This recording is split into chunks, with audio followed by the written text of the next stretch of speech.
Siap dimulai? Hai. Halo kalian.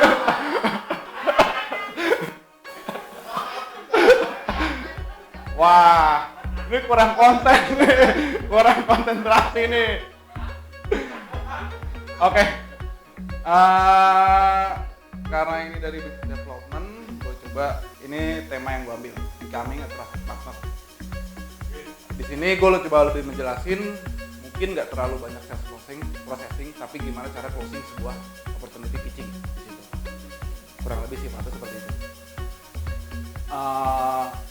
Supaya ada urutannya di sharing ini, gue bagi dalam 6 chapter ya. Mohon maaf kalau agak panjang, ini 40 slide. Jadi Oke. Di chapter yang pertama, gue lihat di sini tuh judulnya kan we are in B2B world. Jadi meskipun kita sebagai client service agency sih, kalau menurut gue kita tuh juga bisnis. Yang kita cari klien tuh juga berupa bisnis gitu.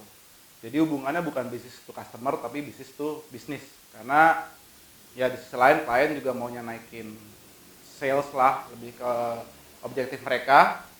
Kita juga di sisi lain juga harus punya sesuatu untuk mengcover man hour kita. Dari di chapter ini lebih ke ngeliatin relationship dari agency ke klien sendiri. Makanya kalau hubungan dari antara klien sama agency, pertama adalah trust sama relationship-nya itu sendiri. Jadi gimana juga kalau lo jadi agensinya, lo jadiin suatu anggaplah media plan atau kopi, di sini gue gambarin si klien mau minum kayak gitu. Di sisi lain, klien juga harus percaya sama apa yang kita suggest ke mereka. Kesuksesan sebuah relationship dari agensi sama perusahaan bisa dilihat dari ada di skema ini.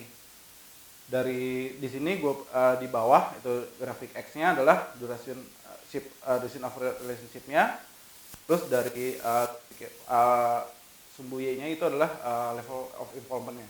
Jadi semakin panjang involvement-nya, biasanya semakin lama juga kita kontrak. Jadi kalau saya bilang kayak transaction biasanya sekali beli putus nih, hanya biasanya pendek kan, cuma short term doang. Tapi kalau sudah masuk ke repeated, udah masuk lebih panjang lagi. Makin lama makin panjang, jadi long term, buyer seller relationship, udah masuk ke strategic, sampai network, sampai terakhir integration. Jadi semua dari objektif, dari marketing objektif dari klien, kita coba bantu di situ. Tentu itu kan keberuntungan buat kita kalau sudah kita bisa info sampai situ, biasanya kontraknya lebih panjang. Apa sih yang bisa bikin mati dari B2B bisnis itu?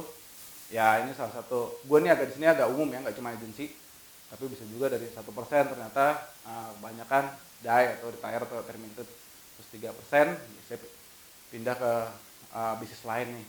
Terus 5% mereka kasih ke temennya, karena temennya belum tentu relationship-nya sama nih dengan klien, trust-nya di situ. Terus terakhir kompetitif, ada juga produknya ternyata dissatisfaction di sini. Nah, yang paling penting adalah 68% kebanyakan mati karena supply company-nya kurang bagus. Lanjut ke nomor 3. Ini gambaran relationship kita sama klien. Kalau gue gambar di inbound, itu brand kita. Produk kita apa sih? Client service. Ini service kita yang ke klien. Produk kita tentu berupa ideas atau strategi, yaitu berupa media plan, proposal, termasuk ya timeline yang kita kerjakan di situ. Bisnisnya sendiri, core bisnisnya itu lo harus understanding bisnisnya klien gitu. Gimana sih kalau mau jadi client service tapi kalau nggak ngerti full gitu.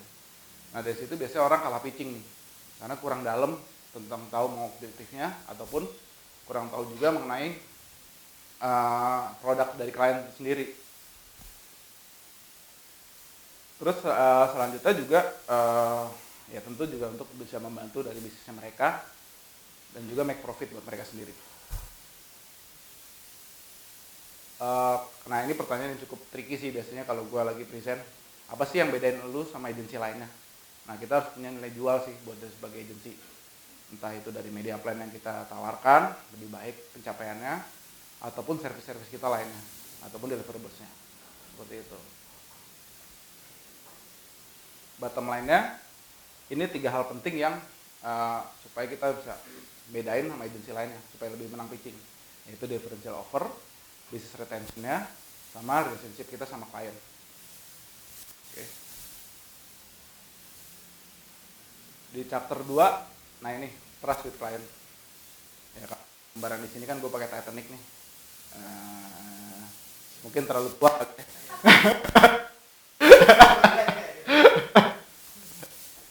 Tapi emang di situ intinya kan. Kalau klien trust sama kita, mereka nggak akan ragu untuk memperpanjang kontrak sih, itu biasanya. Terutama. Apalagi kalau mereka puas sama servis kita yang prestasi yang pernah kita lakuin. Cara gue bagi dalam 3C di sini untuk building trust with klien. 1, candor, yaitu kejujuran. Lo harus jujur sama klien. Pertama. Karena ya mereka minta kejujuran dari kita. 1, yang kedua, kalau kita memang punya kendala, kekurangan, mending komplain ke mereka juga. Terus masalah money issue juga sering jadi sensitif lah di situ. Berapa sih agency fee kita yang ditawarkan? Agency fee itu buat bayar apa? Buat cover apa? Itu juga kita harus jujur di situ. Terus terakhir, kurangin nebak-nebak lah. Mending kita banyak tanya ke klien supaya kita bisa jujur, bisa apa yang kita provide ke mereka juga lebih puas. Jadi mereka juga nggak beli kucing dalam karung di situ. Terus yang kedua adalah concern. Klien akan lihat sebuah agensi yang sangat concern sama bisnisnya mereka. Ya tujuannya sama, mereka punya objektif. Kalau kita nggak bisa bantu mereka mencapai objektif, biasanya mereka nggak mau sih kerja sama kita. Jadi setidaknya dari strategi-strategi yang kita buat awal, terutama di tim boost dev, itu tujuannya kalau bisa mencapai objektif mereka sendiri, si klien. Jadi supaya berirama lah kerja kita sama klien. Kompeten, kita harus punya kompeten. Kalau kita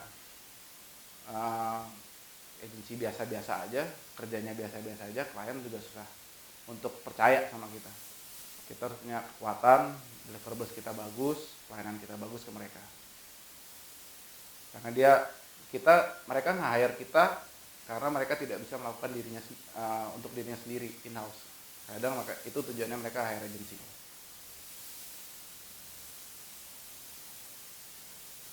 Tiga faktor ini harus ada kalau menurut gue ya. Karena kalau tanpa kejujuran, cuma punya concern sama kompeten, mereka ngeliat bahwa kita nggak terbuka nih terhadap satu hal. Itu klien juga terasa hilang. Berikutnya, kalau concernnya nggak ada, masa dia mau ngasih budgetnya ke agensi yang istilahnya nggak concern sama objektifnya mereka sendiri. Terus yang kalau kita nggak kompeten, lo mau pegangin duit ke agensi yang idiot yang nggak bisa ngerjain apa-apa.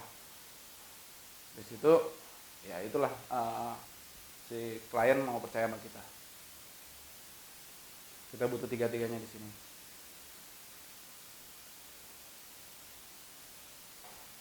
Ini summary yang gue coba yaitu pertama responsible terhadap apa yang kita propose sama yang akan kita deliver. Yang kedua, kalau memang kita ada kekurangan, kita ngomong dari awal, bisa diomongin strateginya supaya bisa menghasilkan hasil yang baik juga. Terus dari solusinya itu harus sesuai dengan objektif dari klien. Yang terakhir harus respect juga terhadap mereka dan deliver sesuai apa yang kita janjikan dari awal.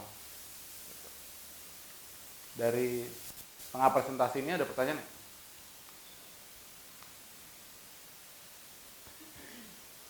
Atau terlalu panjang? Lanjut ke bab selanjutnya, ke bab 3, yaitu questioning sama probing. Di sini sebelum buat proposal ataupun awal kita mau jalan kerjasama, lebih baik banyak nanya supaya kita lebih tahu apa sih basis klien sama objektif klien yang mau dicapai. Tapi harus tanya juga yang right question di sini.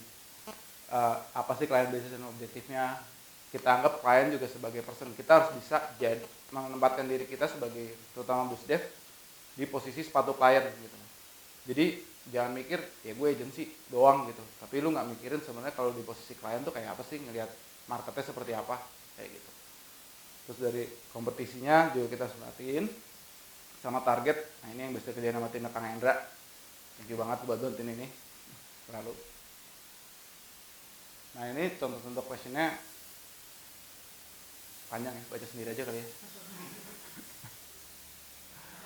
Nomor 1 kayak big, lu mesti tahu big picture-nya kayak gimana sih. Yang kedua tambahannya supaya dapat more insight, tanya lebih banyak ke klien. Terus kalau what if question, kadang-kadang kondisi-kondisi yang coba diramalkan di tahun itu biasanya. Terus planning question, kita lihat termasuk future plan-nya dari mereka maunya seperti apa. Terus terakhir supaya lebih jelas kita biasanya clarified aja. Sama juga kalau sifatnya misalnya MOM, ada juga baiknya kan kirim, kalau kita tanya kalau ada yang kurang kita sampaikan lagi di situ. Ini summary dari best question-nya. Kalau misalnya awal nih timbus deh, biasanya ini sih salah satu pertanyaan-pertanyaan yang gue selalu sampaikan, gue tanyakan ke klien. Gimana sih, apa sih yang lo mau achieve? Kalau KPI suksesnya itu seperti apa? Terus selama ini kalau udah mau jalan objektif itu apa sih biggest barrier-nya? Terus pernah nggak dapat situasi yang kondisi kurang bagus saat ini? Sama terakhir adalah apa sih kondisi yang apa hal lain yang kita perlu tahu? Tapi juga jangan terlalu interogasi mereka, karena klien ada sedikit kesombongan biasanya. Ini salah satu part penting yang sering gue sendiri sering miss, karena listening itu penting banget kalau lagi dapat brief. Sering pikiran kita lagi ngelantur kemana-mana, ya kadang mikir jorok, kadang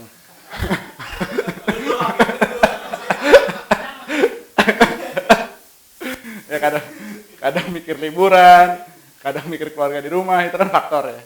Cuman ini ada beberapa trik yang mungkin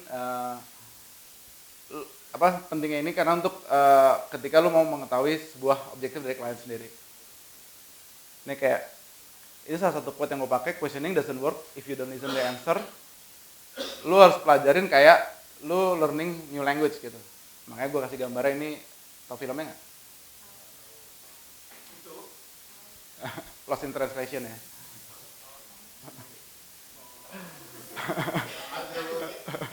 Ini, nah tadi gue bilang nih, ini biasanya kita ngelantur pikiran kita kemana-mana. Nah gitu, biasanya kita pertama judging, gue lebih tahu nih daripada klien sotoy. Nah itu menurut gue itu harus dihilangin, kita seolah-olah kita nggak tahu. Yang kedua, failing, lu udah nyerah dari awal. Jangan pernah kayak gitu sebagai apalagi tim busdev gitu. Kalau udah nyerah dari awal, nggak akan ada yang masuk brief yang di kepala lu. Terus terakhir, advising. Terlalu advice klien, tadi gue bilang, klien biasanya punya duit. Klien yang merasa dirinya punya duit. Kita dengerin dulu aja lah maunya seperti apa. Defending. Nah kayak tadi nih masalah kejujuran. Kalau memang ada yang kurang, ada problem, mending ngomong dari awal. Supaya bisa diperbaiki bareng-bareng. Daydreaming, nah ini tadi pikiran lo kemana-mana kan. Entah mungkin kliennya kancingnya ada yang kebuka, ya kan. Bedaknya tebal, itu faktor. Sama urgency. Nah ini ngeliatin jam mulut juga nggak bagus sih sebenarnya kalau lagi meeting. Gitu. Inner voice, ini juga penting banget. Tadi dari semua faktor itu kayak lu judging segala itu semua inner voice kan. Ketika ada ini menurut gue kuping udah ketutup. Brief nggak ada yang nyampe dengan baik. Ntar deliverablesnya jelek. Ini penting banget. Dan satu lagi ya yang terakhir nih masalah kita dengerin klien supaya menurut gue sih ini juga membantu banget. Oh ya kayak gitu. Itu sangat membantu bahwa lu benar-benar dengerin. Gitu. Di chapter terakhir chapter 5 kita terima brief tentu untuk growing bisnis klien kita kan dari situ. Nggak mungkin lu cuma terima budget dari klien yang cuma mau buang-buang duit doang tanpa dia punya satu objektif. Gitu, jadi tentu pasti mereka mau grow their business. Kita di bidang marketing tentu tujuannya emang untuk untuk naikin bisnis mereka. Pertama juga harus understand your customer. Sehingga apalagi yang kita offer ke target customer kita harus sesuai gitu. Kalau lu nggak kenal kliennya, nggak kenal bisnisnya, nggak kenal produknya, lu nggak akan bisa bantu mereka. Itu menurut gue kunci juga sih. Ini mungkin list pertanyaan yang mungkin bisa membantu. Tapi ini gue cuman dibaca aja coba. Ini step by step supaya membantu kita. Terakhir kan ada analitik di sini. Terus dari produk life cycle-nya klien gimana produknya.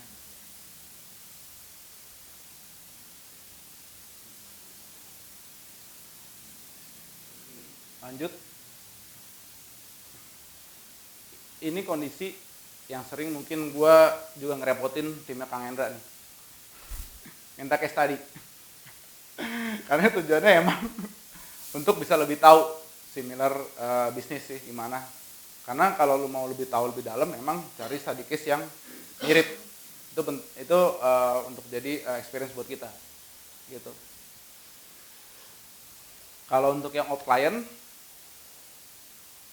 ini buat tim musdev terutama ya. Kalau kita lihat bahwa apa sih yang kita bisa offering dari tahun ke tahun, jangan yang sama terus. Tentu mereka mau growing dong. Tahun ini mereka bisa omset 1 miliar, tahun depan kalau bisa 2 miliar. Jadi buat strategi dengan extra budget terutama. Apa sih yang bisa dapetin extra revenue di situ. Terus kapasitas capability kita bisa kita naikin juga. Karena kita sudah punya learningnya terutama biasanya. Existing client, jangan dianggap, klien ini gampang. Jangan gitu juga. Tetap klien adalah klien. Gitu. On time, disiplin itu harus tetap diperhatiin. Terus terakhir tambah idea untuk setiap brief yang ada. Di chapter yang terakhir, di sini agreement. Ini sering jadi beban yang Mbak Rahma.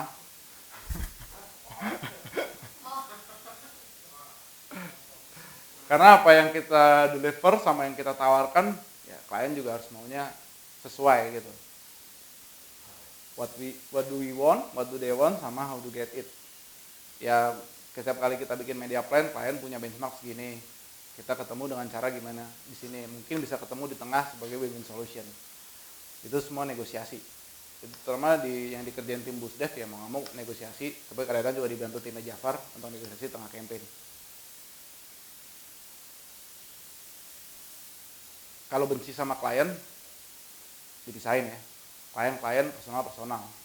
Karena ya to be honest, gue juga pernah ngalamin seperti ini, akhirnya berantakan kerjaan gue ketika sudah